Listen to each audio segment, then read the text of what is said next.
xamante ni moom la ca àndal ñu déposé woon ay clamé cité ci ay articles yoo xamante ni jàpp nañu ne en tout cas ci li ñuy wax excès de pouvoir mi ngi ci wala boog coroo li ñu warta coroo ñoom waa CNRM. alors tey jii bu ñu mënee xam lan dëgg-dëgg moom la conseil constitutionnel daal di wax ci càkkutéef yooyu député yi amoon. jërëjëf Aïda boo xoolee décision conseil constitutionnel dafa feddali le fait que effectivement on peut faire une réforme mën nañ def réforme bu nga xamante ne moom mooy aajowu ci régulation du secteur médiatique. Parce que article bi nga xamante ne disons texte bi nga xamante ne moom moo fi nekkoon kuréel gi fi nekkoon muy CNRA. dafa nekk kuréel gu dépassé. loolu conseil constitutionnel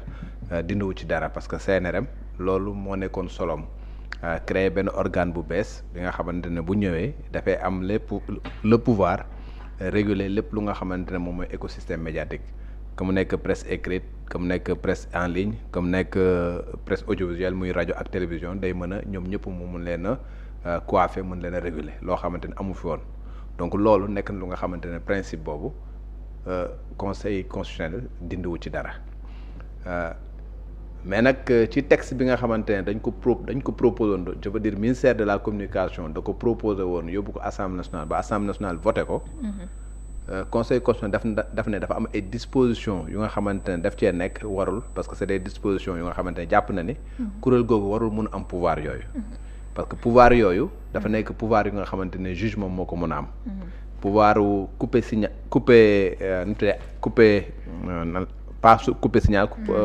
pouvoir tëj voilà fermeture voilà pouvoir tëj organe de presse pouvoir boobu waruñu ko jox benn organe bu nga xamante ne war na am sañ-sañ boobu budul un juge parce que la fermeture d'un organe de presse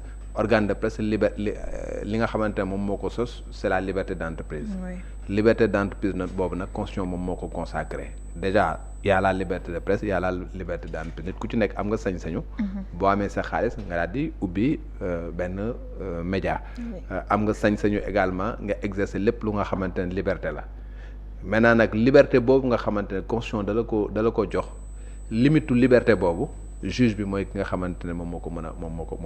ko tënk maanaam tey boo transgressé yenn yi tey jii autorité administrative même bu fekkee ne jël na benn décision provisoire juge ba mooy ka nga xamante ne moom moo koy confirmer en dernier ressort. voilà moom mooy ki nga xamante ne moom mooy jël décision bu nga xamante ne ce sera une décision définitive. Dans le cadre du CNRM nag dañ kuréel boobu dafa amoon disposition yu nga xamante ne daf ko joxoon pouvoir bu nga xamante ne dañoo jàpp que ne pouvoir juge la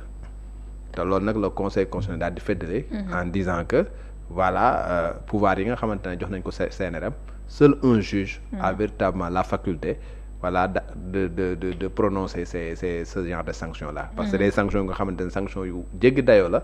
tëj quand même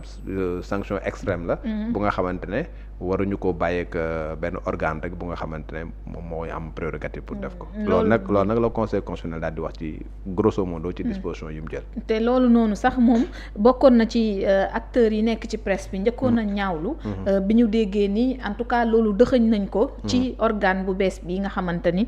kon am na jëm ci wàllum régulation cité nañ fi article L 33 49 39 41 su ma juumul 31 alinéa 2 bi kon ci la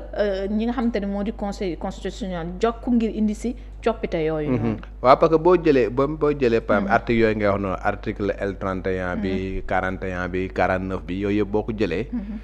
benn bi daf doon jox pouvoir organe boobu mu am possibilité moom ci boppam daal di fermer benn organe beneen bi da ko doon jox possibilité également buy fermer mu mën a requérir la force publique maanaam bu fekkee ndey dem di tëj mu mën a réquisitionner police wala gendarmerie pour gendarmerie ñoom ñu dem ànd ak moom. mën nañ koo méngale li amoon 7TV ndax ci ba ñuy diffuser ba force de l'ordre yi ñëwoon fa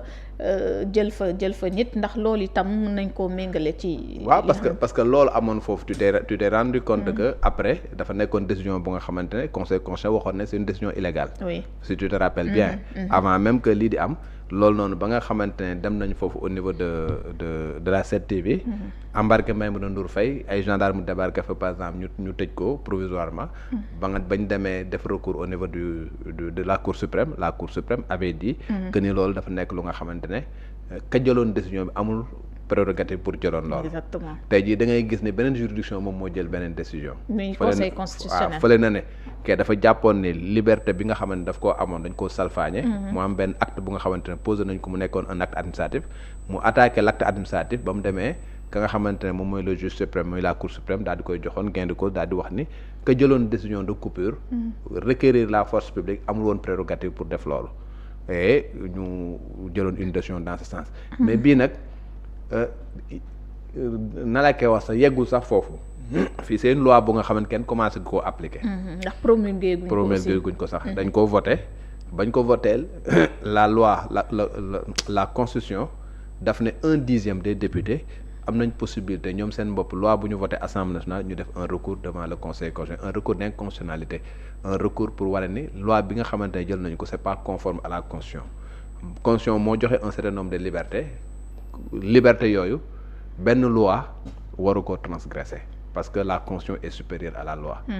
loi bi dafa war a ñëw pour préciser un certain nombre de choses voilà pour gën a leeral. lu nga xamante ne constitution bi dafa évoquer les principes. mais loi mënul ñëw daal di soppi li nga xamante moo nekkoon ci constitution. wala jox loi bi doole bu nga xamante ne sax lañ prévoir te constitution bi amu ko. voilà te loolu nag loolu mooy chaque fois loolu noonu bu amee bu ñu demee au niveau du conseil constitutionnel le conseil constitutionnel dafay dellu rappeler un certain nombre de principes te boo xoolee ci taarix. am na fi lu bëri yoon règlement intérieur bu assemblée nationale ba mu ñëwee. tu avais vu que c'était la même chose. bi nga ñëwee par exemple ci loi interprétative bi nga xamante ne defoon nañ ko également ba mu demee conseil constitutionnel c'était exactement la même chose à chaque fois le conseil constitutionnel dafay rappeler un certain nombre de fondamentaux wax ne naam lii mën ngeen ko def lii mën ngeen ko def mais lii nag mënu leen ko def parce que lii moom moo tax lii moom moo tax lii moom moo tax. léegi yan conclusion lañ ci war a mën a tirer ñoom ñi nga xamante ni tamit ñoom ñoo yore seen cëggal guy la. surtout ministère bi ñu dénk wàllu communication. booy xool tey am nañu ci décision yu bëri yoo xam bañ ko yóbboo ci yoon dafa am ci lu bëri yoo xamante ne àndu ceeg moom. waaw li ñu mën a def wax dëgg fa yàlla mooy peut-être ñu bu fekkee ne dañu bëgg a defar. ñu def lu nga xamante ne duñ ci ajouter lu nga xamante ne mën na gàkkal seen liggéey parce que bu fekkee ne yow tu es animé d'une bonne intention tu te dis que man damaa bëgg a defar secteur bu mu mënti doon que mu nekk assemblée nationale dama fekkoon règlement intérieur bu nga xamante ne il faut que ñu soppi ko. ma ne dama koy soppi ba méngalal ko ak jamono. nga ne tey jii au niveau de la presse même le code de la presse avait prévu benn régulateur bu bees. régulateur boobu nga ne il faut que ma mettre ko en place soppi li fi nekkoon. loolu noonu booy bind texte yi xam nga xamante ne da ngay defar da ngay fexe ba nga xamante ne tu n'en rajoutes pas lu nga xamante ne après ci cëppaandaw ga la nga bëgg a defar sax tu auras l'effet contraire parce que bu fekkee ne da ngay defar benn secteur def ci loo xamante ne même ñi nga xam ne ñoo nekk ci secteur boobu d'accord ci wala la majorité des populations après bu ñu demee dañuy gis ni peut-être am na peut-être forcing bu nga xam ne da nga koy bëgg a def. ba ci cëppaandaw ga nga dem justice daal di lay censurer dafay nekk lu nga xamante ne dafay gàkkal sa liggéey. et boo xoolee. ci ay décisions yu bëri da ngay def peut être benn texte bu nga xamante ne nekk na ay 30 articles 40 articles wala 50 articles. ñaari article ñëw gàkkal sa liggéey bi yëpp parce que tout simplement da nga cee yokk lu nga xamante ne mënoon naa ñàkk. voilà loolu mooy li nga xamante ne je pense que loolu noonu war nañ ko xoolaat bu baax. la deuxième chose également ñoom dañu am yenn possibilités yi que mu nekk assemblée nationale que mu nekk le président de la République. l'Assemblée nationale bu fekkee dafa am une proposition de loi bu ñëw am na possibilité moom si boppam daal demander la Cour suprême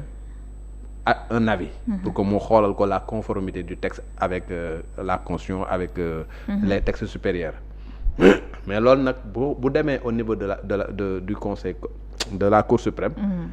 magistrat yi suñu la defalee ay recommandations il faut que nga topp recommandation yooyu recommandation yi boo ko topp la plupart du temps xam nga soo defee forcing ñoo ne parce que recommandation ne te lis pas daf la recommander rek bu ñu sañoon nga def li wala nga dindi li wala nga def lee loolu noonu nag bu amee li ci gën moom mooy véritablement nga topp loolu parce que ñooñu ils savent réellement comment ça fonctionne comment ça marche ak li nga xamante jàpp nañu c'est pas en conformité avec la loi loolu nag boo leen ci toppul nga def leneen lu nga xamante ne peut-être waroon na ak ñoom lañ la diggoon wala lañ la conseillé woon soo defee forcing également boo demee ci juridiction supérieure bi soo moytul doo ci am lu la neex de la même manière le président de la République soo amee un projet de loi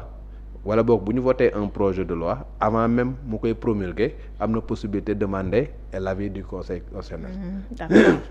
am na ñaar yëpp avant muy déposer le projet de loi am na possibilité de demander un avis parce que le conseil constitutionnel dafa am un avis consultatif bu nga xamante ne ça fait part de ses prérogatives et c'est le président moo ko mën a solliciter ci ay textes yu nga xamante nañ baal leen ma texte bu nga xamante ne daf ko war a dugal wala mu benn décision bu mu mën di jël bu ko neexee mu demander l'avis du conseil constitutionnel pour que mu xelal ko sur décision bu mu bëgg a jël si tu te rappelles le président Bassirou Diomaye Faye ba mu demee bu bëgg a dissoudre assemblée nationale voilà demoon na laaji conseil constitutionnel pour mu wax ko ndax ban diir lay mën a véritablement daal di dissoudre conseil constitutionnel nu mu tuddati l'assemblée nationale les députés et à partir de ce moment là ñu joxoon ko un avis et avis boobu si loolu la tënku woon de la même manière booy préparer benn texte parce que texte yi buy dem assemblée mën a nekk par 2 voies projet de loi bu fekkee exécutif bi donc day émaner du président public wala des fois le premier ministre proposé le président validé ko en conseil des ministres après ñu yóbbu ko au niveau de l'Assemblée nationale loolu également lu ci bëri am nga possibilité nga laaj l'avis du conseil constitutionnel avant ñuy voter texte bi léegi nag bu ko defee lépp lu nga xamante ne dafa xajamal texte bi lépp lu nga xamante ne jàpp nañ ni baaxul ci texte bi mën nañ la ko seppil xam nga wax la ko nga tënku ci loolu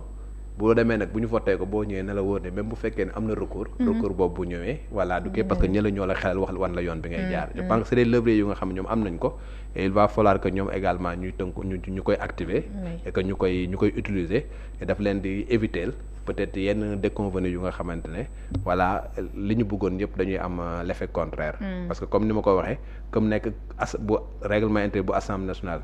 comme nekk bii nii ci CNRM bi sur beaucoup de textes validé nañ ko ça n'a pas posé de problème. Exactement. Mais boo ko xoolee ci ñaari article lay doon wala ñetti articles yu nga xamante ne après toute la communication qui tourne autour ak dégg-dégg bi ci nit ñi am yëpp dañ naan ñoom day seen loi bi nga xamante ne déposé nañ ko le conseil constitutionnel a dit que baaxul. Pourtant loolu moom même loolu noonu lañ ko waxee. sax ci décision bi ñu génnee. alors que ça c'est le ministre de la communication a encore perdu tey ci kanamu. mais le conseil constitutionnel n'a pas dit ça. le conseil constitutionnel n'a pas dit ça. dafa am yenn articles yu nga xamante ne daf ne c'est contraire à la constitution mais c'est des articles qui sont détachables. donc mën na si na koo dindi. loi bi nga xamante ne voté nañ ko assemblée nationale. kenn annulé wul loi bi. D'accord. dañ ne dafa am article yu nga xamante ne yii dañ jàpp que ni prérogative juge la loolu mën ngeen koo dindi donc lépp lu nga xamante ne dañ jàpp ne ay prérogative juge la bu CNRM ñu joxoon CNRM conseil constitutionnel loolu baaxul da nga koy dindi ci prérogative yi nga xamante ne CNRM moom la am. soo ko dindee yooyu da ngay bàyyi yeneen prérogative yi nga xamante ne CNRM moom la amoon mu continuer def liggéeyam. am na yeneen yu nga xamante ne dañ ne. c'est conforme à la constitution mais à condition que ngeen interpréter ko nii. léegi nag interprétation boobu ngay jàpp xam nga loolu bu ko defee yow sa loi nekk une loi bu nga xamante ne loi bu baax la parce que kenn annulé wul loi bi. le conseil constitutionnel n'a pas annulé la loi sur le CNRM. D'accord. Le conseil constitutionnel a na la koy wax sax a déclaré non conforme à la constitution ay alinéa ci ay articles même articles yooyu supprimé ko ay alinéa yu ci nekk la. quand on dit alinéa la plupart c'est des paragraphes. voilà yu nga xamante ne moom moo nekk ci article bi ñu ne lii. dindi leen ko parce que c'est pas conforme à la constitution. lii dégg leen ko nii soo ko déggee noonu c'est conforme à la constitution. soo ko déggeewul neneen nag c'est pas conforme à la constitution. donc dégg-dégg boobu conseil constitutionnel wax la ci article yooyu. dégg-dégg boobu ngay jox loolu. yeneen yi nga xamante ne également dañ la wax dindi ko parce que prérogative juge la yooyu également nga dindi ko à partir de ce moment là tu as une loi bu nga xamante ne le président mën na ko promulguer tel quel et ñu commencé ko donc loolu il faut que ñu jekkalaat ko laataa kon président de la République di ko promulguer ngir ñu mën a tàmbali application bi. voilà jërëjëf